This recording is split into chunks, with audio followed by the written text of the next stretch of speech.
Halo semuanya, perkenalkan kami dari kelompok 13 mata kuliah Sistem Lingkungan Industri dari kelas A Teknik Industri.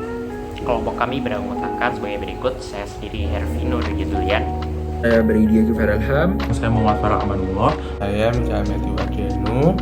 Dalam video kali ini, kami akan sedikit berbagi ilmu pada teman-teman semuanya mengenai sampah rumah tangga dan bagaimana cara mengelolanya menurut kelompok kami, yaitu salah satunya dengan dibuat pupuk. Baik, untuk memulai video kali ini kami akan jelaskan sedikit mengenai apa itu sampah rumah tangga. Jadi secara definisi, sampah atau limbah rumah tangga adalah sampah yang berasal dari kegiatan sehari-hari di rumah tangga yang tidak termasuk tinja ataupun sampah spesifik. Nah, sampah rumah tangga ini sebagian besar merupakan bahan organik, termasuk di dalamnya adalah sampah organik, misalnya sampah dapur, sisa-sisa makanan, sayuran, kulit buah, cangkang telur, air bekas cucian beras, daun, ranting, dan masih banyak lagi. Nah, ternyata sampah rumah tangga ini juga memiliki dampak yang sama-sama negatif dibandingkan dengan sampah pada umumnya, yaitu dapat mencemari lingkungan, merusak kesehatan kita, dan membuat lingkungan kotor, dan masih banyak efek negatif lainnya.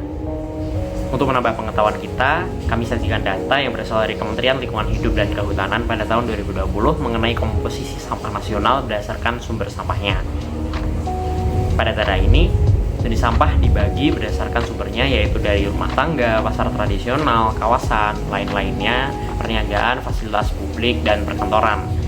Jika kita akumulasikan, Indonesia memproduksi 67,8 juta ton sampah pada tahun 2020. Dan dalam kasus ini, sampah yang bersumber dari rumah tangga menduduki peringkat tertinggi, tepatnya sebesar 37,3%. Cukup jauh gapnya dibandingkan dengan sampah yang berasal dari pasar tradisional, kawasan, dan lain sebagainya. Oleh karena itu, diperlukan suatu aksi nyata untuk mereduksi sampah rumah tangga yang kian hari makin meningkat jumlahnya. Di sini saya akan menjelaskan mengenai gerakan Zero Waste.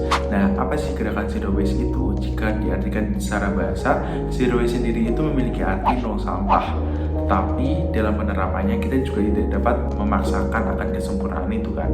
Nah, jadi di sini Zero Waste itu dapat diartikan sebagai pola hidup atau gaya hidup yang mendorong kita untuk bisa lebih berpikir lagi dalam menggunakan suatu produk atau memaksimalkan dan mengoptimalkan penggunaan sumber daya yang tersedia sehingga kita bisa mengurangi pengeluaran sampah yang akan disalurkan ke TPA. Intinya itu Zero Waste ini menantang kita untuk bisa mengevaluasi bagaimana sih hasil buangan kita itu akan berdampak bagi lingkungan sekitar kita, di mana hasil buangan kita ini nantinya apakah akan merusak planet kita atau akan membuat bumi ini semakin rusak atau gimana gitu kan.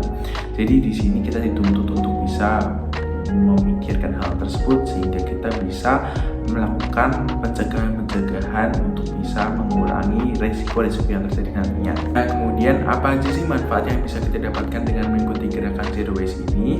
Yang pertama tentunya kita akan meminimalisir jumlah sampah yang akan dibuang ke lingkungan.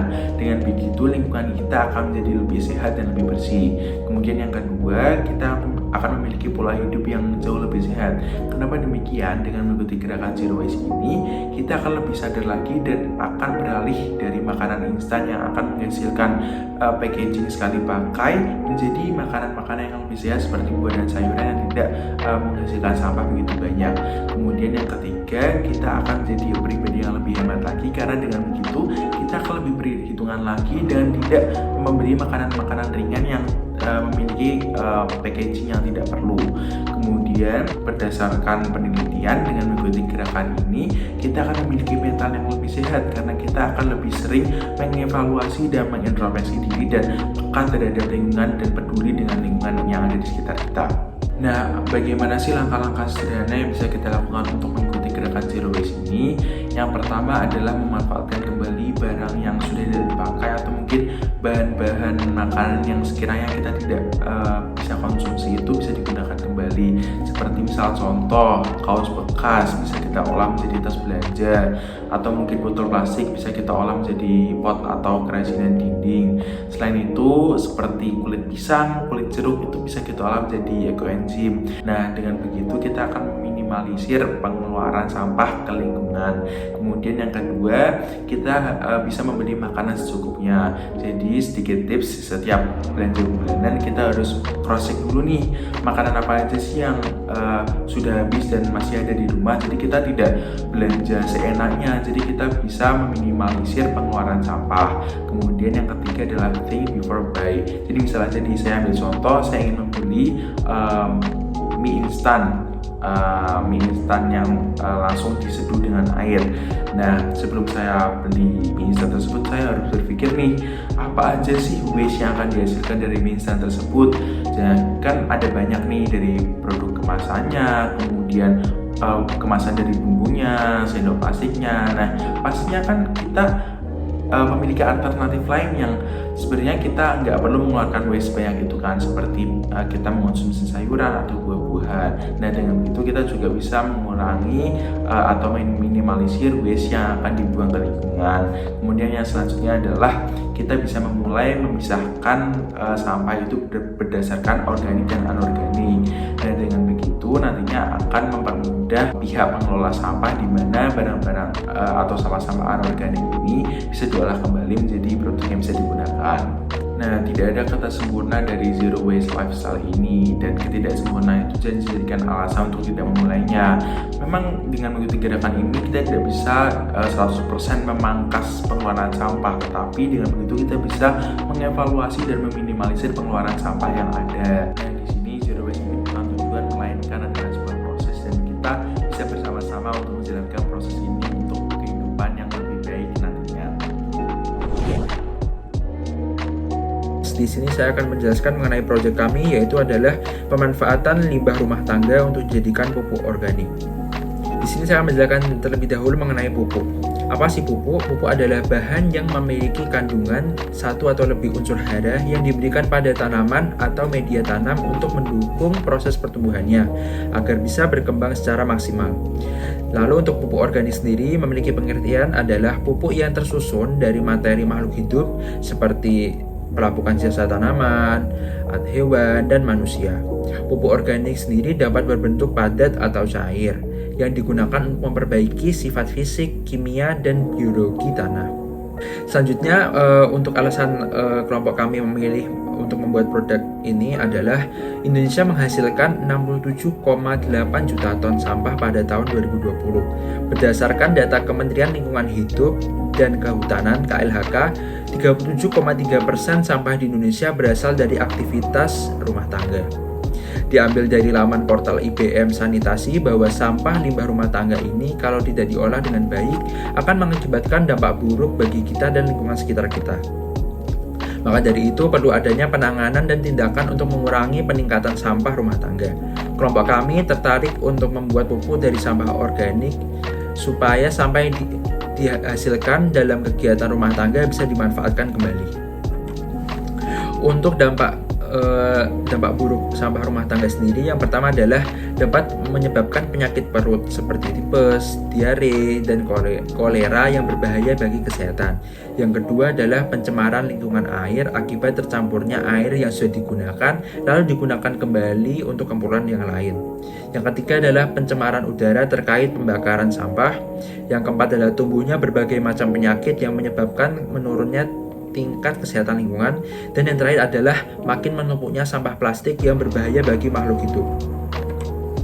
Untuk alat dan bahan yang diperlukan dalam proyek kali ini adalah yang pertama adalah kulit pisang, yang kedua adalah gula pasir, yang ketiga adalah cangkang telur, keempat cairan E4, yang kelima air cucian beras, lalu ada air, yang ketujuh nampah, kedelapan blender, 9 corong minyak, 10 jerigen, 11 baskom, dan yang terakhir adalah gelas ukur. Untuk kelebihan dari penggunaan sampah rumah tangga untuk dijadikan pupuk, yang pertama adalah harganya relatif murah, yang kedua pembuatannya yang cenderung mudah, yang ketiga bahan baku yang mudah didapatkan, dan yang terakhir adalah ramah lingkungan. Nah, untuk kekurangannya sendiri, yang pertama adalah tidak dapat digunakan dalam jumlah sedikit. Maka dari itu, untuk mendapatkan hasil yang maksimal, kita perlu untuk membuatnya dalam jumlah yang banyak. Yang kedua adalah respon tanaman yang tidak secepat saat diberi pupuk anorganik. Yang ketiga, kandungan unsur hara yang rendah dibanding pupuk anorganik. Dan yang terakhir adalah tidak mengandung nutrisi utama dibanding pupuk anorganik. Langkah pertama dalam pembuatan pupuk ini, yang pertama adalah kita membersihkan cangkang telur dari selaputnya. Di sini kami melepas selaput cangkang telur satu persatu dengan bantuan air panas agar lebih mudah terlepas. Selanjutnya kita memasukkan kulit pisang yang sudah dipotong menjadi potongan kecil-kecil ke dalam microwave selama kurang lebih 3 menit.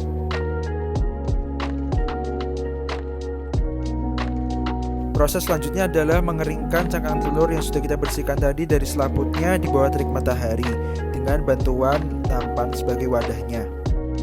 Kita tata agar pengeringannya lebih maksimal. Inilah bentuk dari kulit pisang yang sudah kita panaskan dalam microwave tadi. Selanjutnya kita kukus kulit pisang selama kurang lebih 10 menit.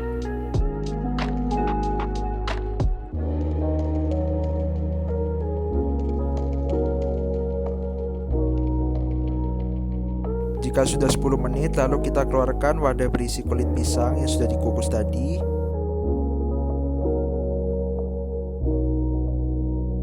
Inilah bentuk kulit pisang yang sudah dikukus. Masuk ke dalam proses penghalusan cangkang telur yang sudah kita keringkan tadi di bawah terik matahari. Di sini kami menggunakan bantuan ulekan untuk menghancurkan dan menghaluskan cangkang telur yang sudah kita keringkan tadi menjadi serbuk halus.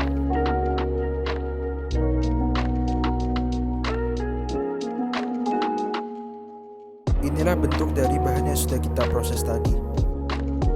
Cangkang telur yang sudah berbentuk serbukan halus ini lalu kita masukkan ke dalam jerigen. Untuk banyaknya serbuk cangkang telur ini kita gunakan secukupnya atau kita kira-kira sendiri. Di sini kami menggunakan sendok untuk mengambil serbuk cangkang telur dan kita menggunakan corong dari botol bekas air mineral yang sudah kita potong sedemikian rupa. Lalu kita memasukkan kulit pisang yang sudah dikukus tadi ke dalam jerigen dengan perbandingan yang kurang lebih sama dengan serbuk cangkang telur tadi.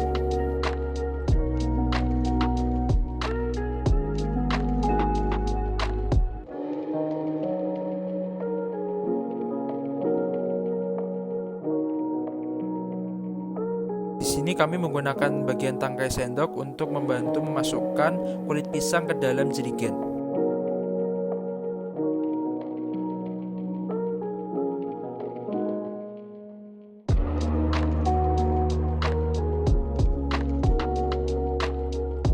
Selanjutnya di sini ada cairan EM4 yang akan kita tuangkan juga ke dalam jerigen.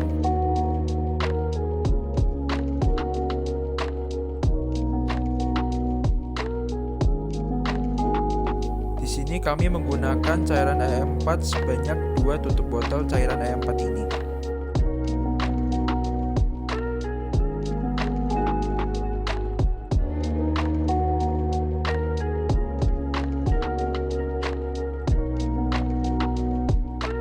Selanjutnya kita memasukkan air bekas cucian beras sebanyak 1 liter.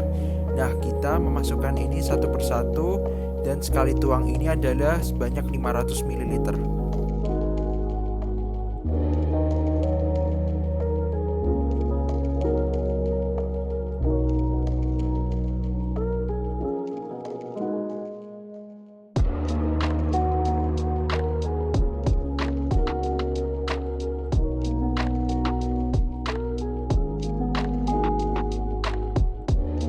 Dalam menuangkan cairan ke dalam jerigen, kita harus berhati-hati agar cairan tidak tumpah.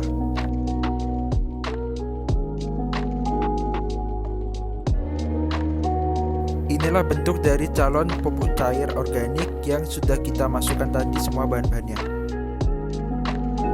3 minggu kemudian. Nah, selama 3 minggu ini saya melakukan pembukaan tutup jerigen secara rutin untuk mengeluarkan gas yang ada dalam jerigen.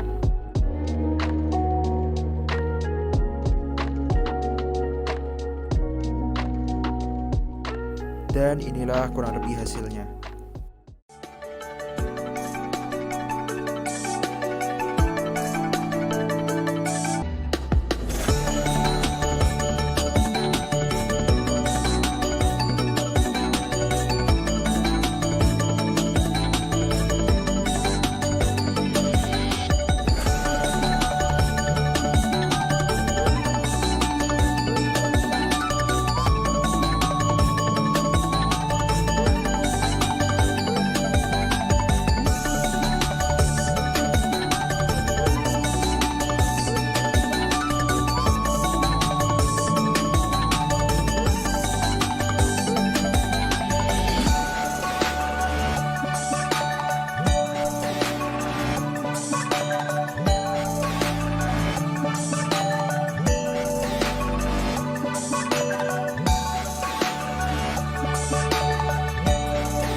sekalian, pada kesempatan kali ini saya ingin melanjutkan mengenai campaign dari kelompok kami. Ini tadi kan kita sudah menyimak video yang kelompok kami tampilkan. Nah, untuk mendapatkan hasil seperti keindahan yang ada di video tersebut, kita juga perlu nih untuk menjaga dan melestarikan flora fauna, yakni dengan mungkin melakukan hal-hal kecil dengan menerapkan budaya 6R, yakni reduce, reuse, recycle, repair, reuse, dan rating. Dan saya akan menjelaskan mengenai detail-detail dari 6R. Sebenarnya tujuan kami menerapkan atau membudidayakan melakukan 6R ini untuk melestarikan apa yang kita miliki sekarang untuk cucu dan juga anak kita di masa depan nanti. Yang pertama yakni kita bisa melakukan reduce, yaitu dengan mengurangi penggunaan bahan-bahan yang bisa merusak lingkungan. Contohnya seperti mungkin sampah plastik, kemudian seperti sampah-sampah seperti baja, logam, ataupun pecahan kaca yang mungkin bisa merusak ekosistem di darat, di laut, ataupun di udara. Dan kita juga bisa menerapkan reduce ini dengan mengurangi penggunaan tisu. Mungkin kita bisa ganti dengan penggunaan sapu tangan. Kita juga bisa menggunakan beberapa bahan-bahan lain seperti menggunakan tumbler minuman untuk mengisi air untuk kita minum. Dan kemudian untuk tahap kedua yakni ada reuse dengan penjelasan yakni pemakaian kembali barang yang sudah tidak terpakai. Yakni kita bisa menggunakan baju bekas yang masih layak kita pakai, kita bisa donasikan kepada orang lain yang membutuhkan, ataupun kita bisa membuat kerajinan tangan menggunakan baju-baju bekas daripada kita harus membakar ataupun kita harus membuangnya ke tempat sampah. Kan lebih baik disalurkan atau digunakan kembali kepada orang yang lebih membutuhkan. Kemudian yang ketiga dari recycle, ini dengan mendaur ulang barang yang sudah kita buang. Kemudian yang keempat ada repair, yakni usaha perbaikan demi menjaga lingkungan. Yakni penerapannya sangat mudah. Mungkin apabila kita memiliki sepatu yang sudah rusak seperti kayak sudah sobek ataupun sudah lecet atau warnanya pudar, kita bisa, selama kita masih bisa menggunakannya dan selama kita masih bisa memperbaiki, mungkin lebih baik untuk diperbaiki daripada kita membeli barang baru. Alasannya cukup mudah, yakni karena apabila kita terus-menerus menerapkan budidaya untuk membeli baru, maka barang yang sudah tidak terpakai maka akan menumpuk dan tentunya akan mengakibatkan pencemaran lingkungan. Kemudian yang kelima ada reuse, yakni di mana menolak atau menghindari penggunaan bahan-bahan yang berbahaya. Seperti yang kita tahu bahwa dahulu sebelum pemerintah menerapkan untuk tidak menggunakan plastik pada toko swalayan ataupun toko minimarket, banyak toko minimarket ataupun toko swalayan yang masih menggunakan plastik sebagai sarana untuk membawa barang bawaan. Nah, karena dampaknya itu menyebabkan sampah plastik yang ada di negara kita sangat menumpuk. Dan tentunya kita tahu bahwa proses pendaur ulangan sampah plastik sangat lama. Maka dari itu mungkin kita bisa menggantinya dengan menggunakan tas ataupun kantong belanja yang sudah terbuat dari bahan lainnya seperti bahan kain ataupun mungkin dari bahan-bahan yang mudah didaur ulang. Nah, kemudian untuk yang terakhir yakni rating. Jadi berpikir lebih dahulu sebelum membeli suatu barang atau mengkonsumsi suatu barang. Nah, pada poin ini yang kami ingin itu adalah kita memikir dua kali apakah barang yang kita beli ataupun barang yang kita konsumsi ini memiliki dampak positif ataupun dampak negatifnya. Dan mungkin kita juga bisa menerapkannya dengan mengurangi membeli barang baru dan lebih menggunakan atau memaksimalkan barang-barang lama jika barang tersebut masih layak untuk digunakan. Nah, teman-teman, sekian mungkin cara atau ajakan dari saya, yakni ajakan 6R. Dan saya pada kesempatan kali ini hanya menginginkan bahwa teman-teman memiliki tingkat kesadaran untuk merawat serta menjaga flora dan fauna yang negara kita miliki untuk anak dan cucu agar kedepannya mereka bisa juga menikmati keindahan alam yang sedang kita alami. Ayo teman-teman, satu usaha kecil kalian dapat berimpact besar untuk negara kita. Mungkin sekian saja dari saya, terima kasih.